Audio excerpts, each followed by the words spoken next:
Games as a medium are unique because they are collaborations between developers and players to produce a compelling experience. But sometimes this collaboration extends beyond players merely being an actor in the developer's world, and puts the player in the director's chair. Level editors are fascinating aspects of games. While they might seem like mere novelties or neat additions, level editors represent a lot more than that. Level editors unshackle a game's potential, opening a game's systems to the whims of ludic exploration, surrealism, and the raw, playful creativity of players. Designing good games often entails careful consideration of a game's ludic elements and how they are combined for a compelling gameplay experience. Ideally, a game's campaign will showcase the best a game has to offer. However, a poorly designed level can ruin an otherwise compelling set of gameplay systems. The Portal games are a great example of a series that manages to take a relatively simple set of mechanics and craft not one, not two, but three of the best puzzle campaigns of all time. The reason why the Portal campaigns are so brilliant is how each game is paced. Starting with relatively simple ideas that familiarize players with the basics, these games build on that foundation with a string of puzzles that combine previously taught concepts with fresh elements to produce an experience that feels fresh while ensuring that nobody is left in the dark. The thing about the Portal games is that while the campaigns are genuinely fantastic, they only cover a small proportion of what's possible in Portal's mechanics. This is by no means a flaw of the games, but rather an unfortunate reality of development. The attributes that make for a well-paced campaign with compelling puzzles excludes a lot of interesting mechanical grounds. Every puzzle across the three Portal campaigns was designed to build upon the previously established ideas, so a puzzle that fails to develop on what came before would have felt out of place in these tightly designed campaigns. Similarly, puzzles with too steep a spike in difficulty would throw off the precarious balance Valve achieved in their shipped products. If every compelling idea encapsulated in the possibility space of Portal's simple mechanics were included in Valve's official campaigns, they would never end. Unfortunately, many compelling possibilities for Portal had to be left out of the story campaigns. However, Valve had the perfect solution for this problem: the level editor. In Portal 2, players are given access to a level editor that lets them use every puzzle element included in the main game, and even a few that never show up. Finally, the full power of Portal's mechanics were in the hands of the player to explore to their heart's content, and explore they did. At the time of writing, there are 666,751 player-created single-player test chambers, and across all those chambers, all sorts of neat ideas are developed. What's great about these custom test chambers is that they're able to push the mechanics of Portal far beyond what the developers could have foreseen. For example, in this test chamber I made, when the player uses this cube to direct this laser to this receptor, another laser activates in such a way that the receptor will remain activated, even if the player moves the cube. This technique is called a bootstrap, and it's cool because it acts as a way of storing on-off values, sort of like computer binary. Portal's mechanics have the potential to emergently produce something of this nature, and level creators have motivation to explore these unique ludic quirks.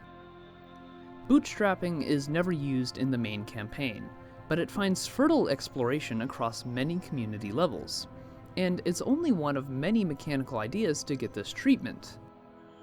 Emergent gameplay elements like bootstrapping inspire interest because they excavate hidden truths about Portal untouched by the main campaigns. And these revelatory moments make the game feel bigger and more exciting.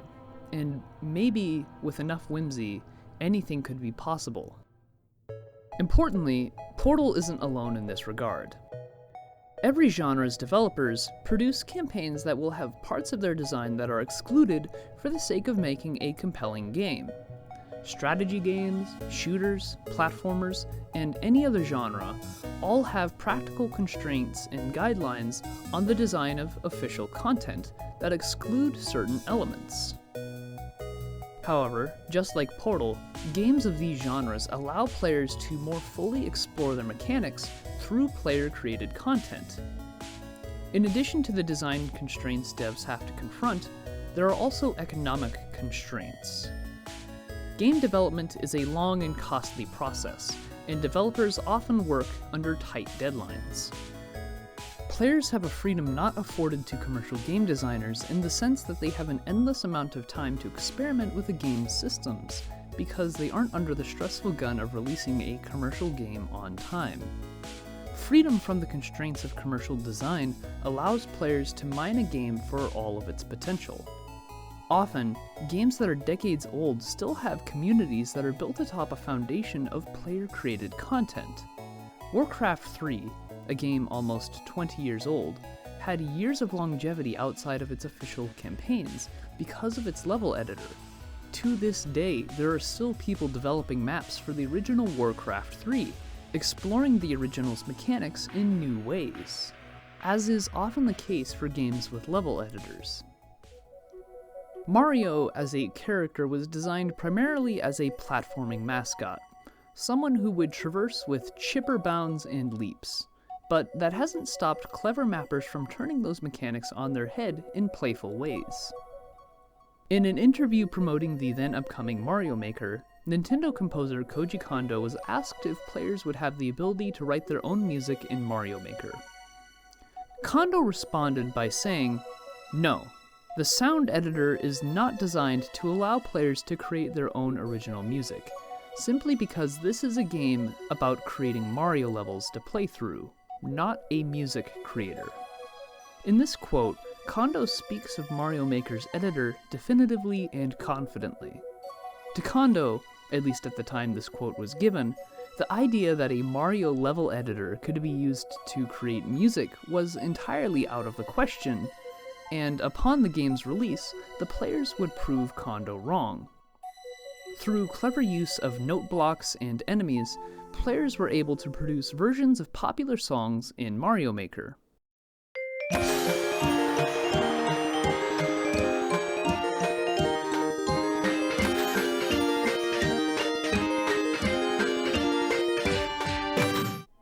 The example of Mario Maker music levels perfectly highlights why custom levels are satisfying for many people. In their groundbreaking book on game design, Rules of Play, Katie Salen and Eric Zimmerman define play as free movement within a more rigid structure. What they mean by this is that play exists because of structure, but it also seeks to challenge or oppose those structures by turning those systems on their head in interesting or unexpected ways. Play is seeing a platformer level editor and deciding that it can be a medium for musical expression, despite the fact that it wasn't designed for that. Free movement within a more constrained space. The actual quality of music produced in these Mario Maker levels doesn't really matter. Music made on these levels, while neat, never surpasses the original compositions. The point of these levels is about the fun of bringing musical compositions into a structure that wasn't designed to house them. Mario Maker isn't the only level editor with this style of subversive and transformative play. In fact, one can find it in practically every level editor. This Trackmania level turns the normally fast-paced racing into a precarious crawl, as the player carefully crawls through a slithering maze. Conversely, many Halo Forge maps do the opposite, turning its shooter-oriented gameplay into a racing game where players master movement through intricate tracks. There are Age of Empires 2 scenarios that replace the game's focus on building, maintaining, and commanding huge armies with an RPG adventure where players use a single character that levels up over the course of the game. In Baba Is You, players have recreated John Conway's game of life. Across all of these level editors, we not only see exploration of the previously established gameplay styles, but also subversions of those styles that repurpose game elements in creative, inspiring, and playful ways. Possibility space is a term in game design that describes every potential outcome of a game's systems. Everything that could theoretically happen inside of a game, all of that falls within the possibility space. As established earlier, games that allow players some level of creation with the game's systems open themselves up more fully to thorough mechanical exploration, and also to a sort of playful subversive ludus that seeks to utilize elements in absurd and silly ways.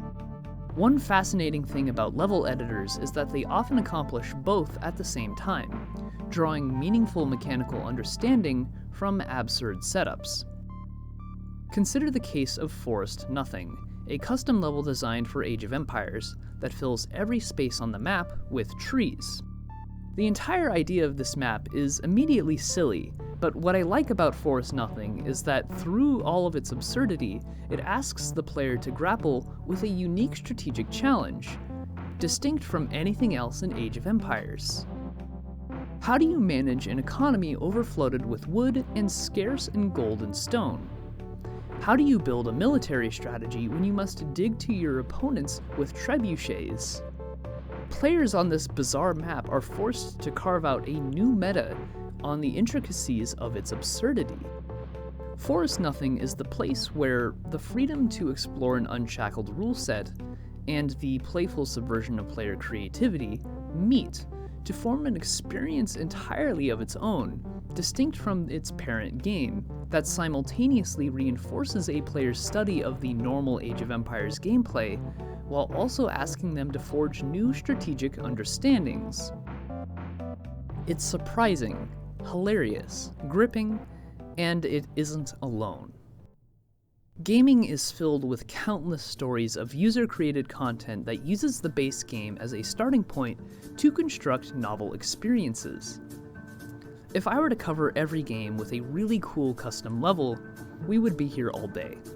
But if you have a story about a fun custom level you made or played, I would love to hear about it in the comments. What these custom levels point to is an ethos, that outside of the developer-produced content lies a vast plane of meaningful experiences that are waiting for ingenuitive players to bring them the attention they deserve. They might be unfair, janky, crude, gimmicky, confusing, and utterly bizarre at times. But often, despite this, there are interesting ideas too wild and wonderful to exist anywhere else but among user-created levels. Games that give players an inch to remix game elements will often see their players run miles, bringing the mechanics to wild and unpredictable places. Sure, modding will always exist, blowing the door wide open for entirely new takes on games, but creating mods is a relatively complex process that sees the player learning programming languages and installing complex external hardware to bring their vision to life. Level editors have the advantage of being directly built into the game, often with relatively simple creation tools that allow players to get creating with as little hassle as possible. By democratizing creation, the medium benefits from the introduction of new voices who might not have gotten into creation otherwise. My personal experiences mapping for Portal 2 and Little Big Planet certainly acted as a stepping stone for me in my game design journey, and I'm willing to bet that there are other developers out there who had their passions for design sparked by experiences messing around in level editors. This isn't to say that every user-created level will instantly be a masterpiece. I've certainly played my fair share of mediocre or subpar user-created levels. However, alongside those, I've played tons of memorable and profound user-created levels. From the genuinely absurd, to the brilliantly fun, to the playfully antagonistic, many interesting ludic experiences have blossomed from user-created content. user-created content that wouldn't have existed without the level editors provided by the developers. Unshackling games from the expectations of having a normal campaign, level editors act as an invitation to truly find everything a game has to offer. For games with rich, ludic systems, level editors can heighten potential to stratospheric levels. Not only do player-created levels allow for hours and hours of new content to explore, but that content has the freedom to be of a totally different flavor than the base game. Obviously, not every level can be a winner, but when executed well, our fellow players have revealed the layers of depth hidden in classic games, and for that I am thankful. Without level editors, the world of gaming would have an insatiable absence. Every day, I'm thankful developers take the time to implement these level editors, giving us a portal to worlds of gaming so surreal, wonderful, and uncharted, they could only come from the minds of the fans. Thanks for all the fun.